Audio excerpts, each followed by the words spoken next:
Severn, one of the greatest river mouths in Europe, is crossed by the Severn Bridge, which brings the Principality of Wales about 2 hours by road from London.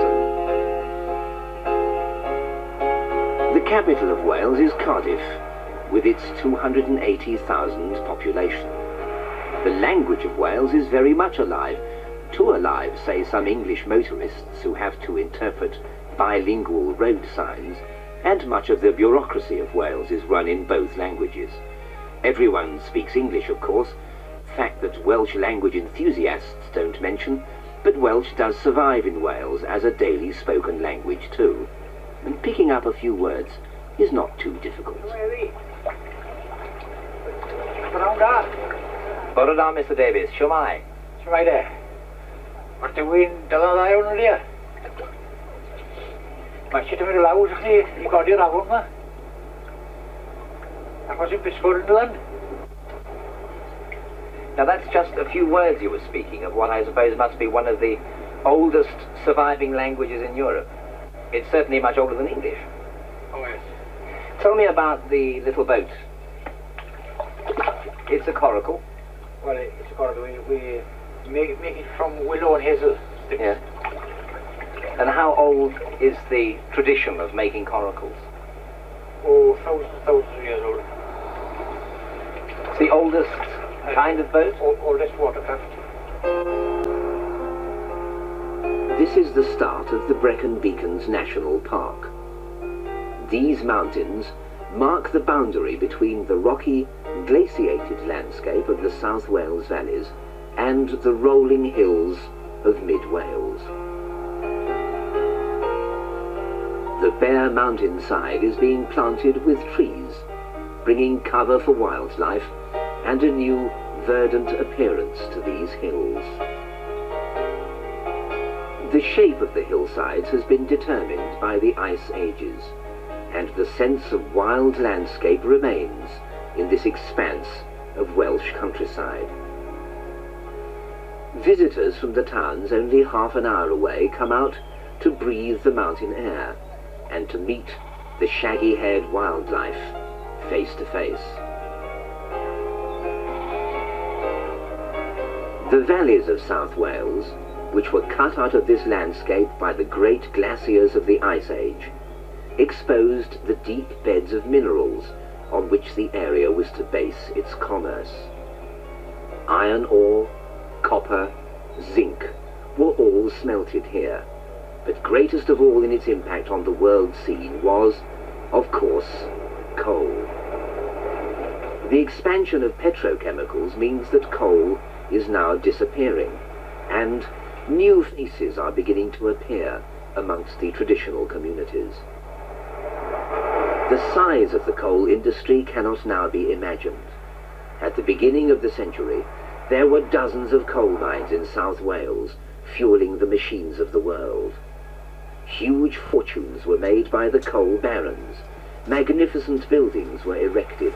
Whole cities came into being. Now, in the world-famous Rhondda Valley, there is just one coal mine remaining. Where tramways roared and trains strained to bring the coal to a waiting world, there are now sheep on the track, wandering in a world that is silent but for birdsong. The effect of coal on the regional economy is hard to appreciate. In 1800, Cardiff, now the capital city of Wales, was a small town of 2,000 people. 40 years later, it was 10 times as big. By 1918, the population was 200,000, and over 11 million tons of coal were being exported in a single year. As the old buildings are going, new industries, including electronics of course, are moving in. But there is one sector of the coal mining industry which is still in good heart, and in which are preserved the ways of an earlier age. Few people have ever heard about them, even in Wales, but there are still some independent coal mines which flourish in an era of economic difficulty, almost as though coal mining was the very latest thing. Hidden in the hills above Pontardawe is a site where coal has been cut for thousands of years, and where a coal mine existed 1,000 years ago, run by monks. There's some older workings up above us, Billy. Have they ever found interesting bits? I mean, relics of the monks or old tools, anything like that? There has always been high-quality coal here, though not in large enough amounts to attract the nationalized coal industry.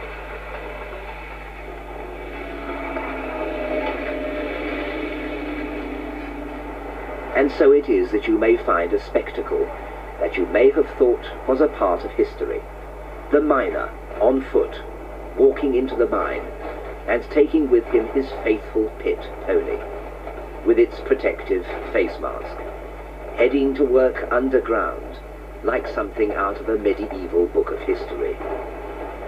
They work just as they did in the earliest days of the mining industry, pulling the coal trams, waiting patiently for the next load, following the words of command from the miner, built up over the years of companionship into an almost subconscious way of communicating. The pony heads off into his damp underground workplace without hesitation, into a world of water, of rock, of dust, and of noise.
The miners drill through the rock to place explosives. This breaks down the coal into smaller lumps, which the miners can then load, ready for moving.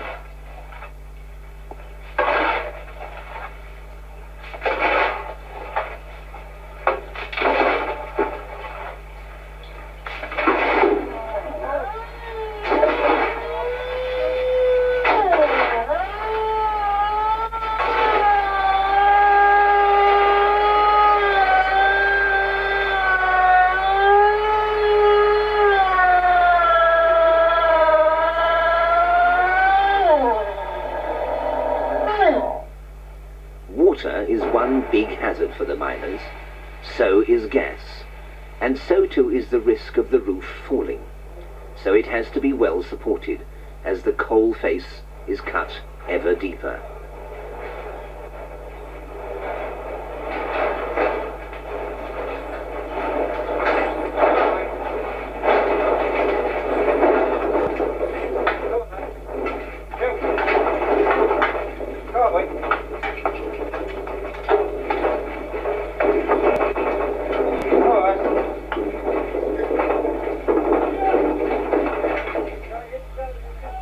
But when the roof is safe, when the loading is over, and the coal is ready to be moved out, it must feel so good for the animals to emerge from their dark underground prison into the warm sunlight of the Welsh countryside.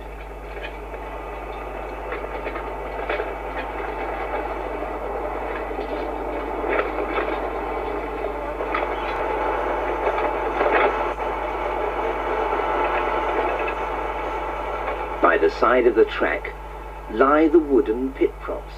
No high-technology steel supports in this traditional mine, stacked against the magnificent backcloth of the rolling Welsh hills.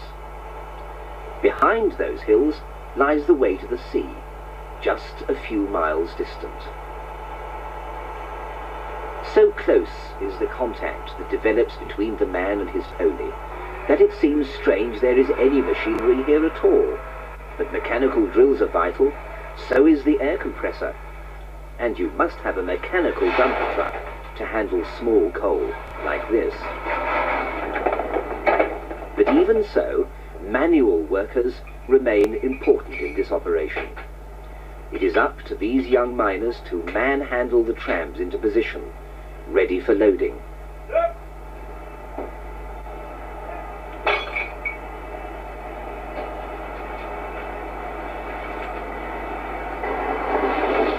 And as the newly cut coal falls down the loading chute to the waiting truck beneath, there is no mechanical substitute for the quick and eager eye of a coal worker to keep the coal flowing.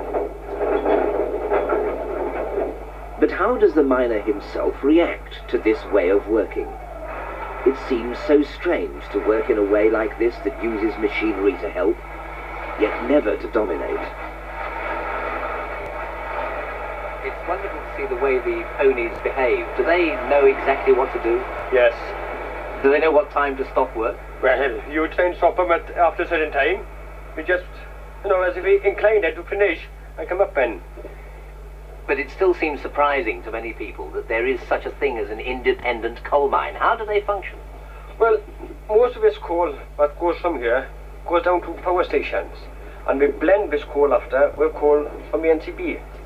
And it is a good coal up here. There's no question about it. But how is it there still are independent mines? Why hasn't this one been nationalised? Because it'd be too small a unit for the NCB. For turnover, the output wouldn't pay to the NCB then. Where we talk, say, about 100 drums up here, they talk about thousands in the NCB, like. How much coal do they produce here, then, in a week? It varies. Can't give a fixed, definite answer. It all depends on how the conditions goes, like. Yes, but in an average week, say? About 200, maybe 250 on a good week. How many people work up here at the mine now? All in, say, about 22, 23. And how many ponies? About 7. But the mining that you do here hasn't changed very much for hundreds of years, has it, in the way that it's carried out? No, nothing at all. The same now as it when mining first started then. But it began back in the 13th century? Way back, innit? And how did they get the coal out then? Well, same. Ponies, we used to have years ago pulling out, and that's it. And do you think the ponies will go on surviving here and still be working here for decades yet? Yes, in the small mines, in this type of collieries, yes, but not in the NCB, it's like.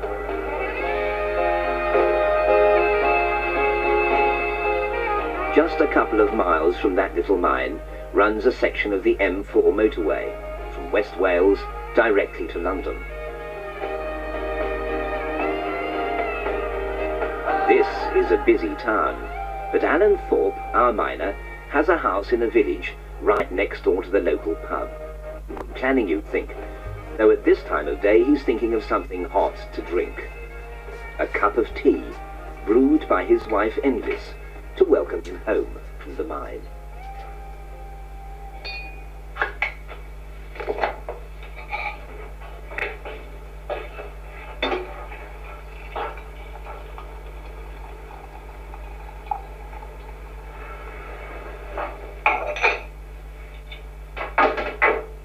So we're back at home now, Alan. Yeah. You're responsible for safety in the mine, aren't you? Yes, I am. So you have to be there longer than everybody else. Well, I'm there about 2 hours in the morning before the men check all on the ground, and I'm there when the men get out, like. So it makes a long day for it. Well, you get used to it, the hours not so bad. Get used to it. You get a cup of tea? I'd love one. My wife is making a cup of meat, and I can have a cup of tea then. Where is she now? She's out in the kitchen. All right. Come on, girls. I suppose it's the part of the day that you've been waiting for, has it? It is, yes, it is. Oh, yes, there she is. Nice to come home, like.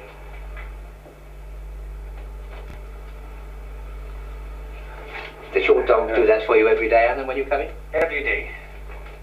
And is she the only member of your family, apart from your wife? No, I have two boys, one of 20 and one of 17. Will either of those go down the mine? No, They won't. they won't. But you've worked in the mine since you were 16 years old? 16 years of age, yes. Very nice stuff. Thank you, Edwards, very much indeed. I see that you put the tea in first. Yes. I was always told that you should put the milk in first. Well, I don't like a lot of milk myself, so I prefer my tea You always with do it milk that way? afterwards. Here we are. But tea I don't also... use milk, no milk. You don't have it at all? No, none at all. Well, you're the only person I've ever seen in Wales who doesn't have milk in their tea. That's the continental way to have it. How much sugar do you have? When English not here, plenty. When she's here, 2. But tea is an institution also in the sense that it's not just the drink. Tea is also the meal. Meal, yes. So what do you normally have for your tea when you finish work? Well, normally, just a snack now. The cakes, like. But when I bath and change, when I sit down and have a cooked meal. Tonight now I got traditional meal, which is cowl. Cowl, and how is that made? Well, it's meat, vegetables, and it's boiled, you know. The traditional Welsh meal of cowl reminds us of the farming heritage out of which these South Wales communities have grown. But what will happen to the traditional heavy industries in the future? Wales was one of the seats of the modern technological revolution. The world's first ever steam railway ran in a Welsh coal mine, for instance, and it's clear that coal as a fuel is on the way out. It's to the computer industries which people are looking for a source of new industrial activity.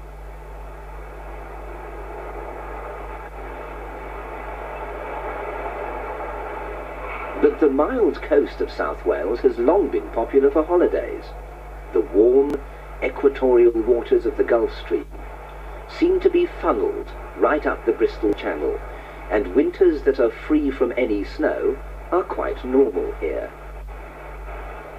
The shape of the estuary concentrates the rise and fall of the water, giving this area the highest tides anywhere in the industrialized world. They are tides which cause much damage to the coast. And that makes you think, all that energy simply going to waste. It was the mining of coal in South Wales which first caused it to become industrially developed. But coal, of course, is not the only form of energy that we should look for in the future. You can, in a windy place, harness the wind. And here in South Wales, at Swanbridge, between here and the English coast on the other side, is one unique opportunity to harness natural energy. It is at this place on the South Wales coast that the rise and fall of the tide twice each day is higher than anywhere else in Europe. It rises as much as 18 meters from the low tide to the high tide in the space of just 6 hours. The water comes in so fast that on certain parts of the rock it moves at the same speed as if you were taking a leisurely walk. For 50 years or more, people have thought that the energy in this massive movement of water would be a source of electrical power for the future. And now at last some serious consideration is being given to the idea. A dam would be built from this side across past the two islands of Flatholm and Steepholm to the Bristol coast on the other side, which of course is England, bridging England and Wales, providing a new means of transport across the Bristol Channel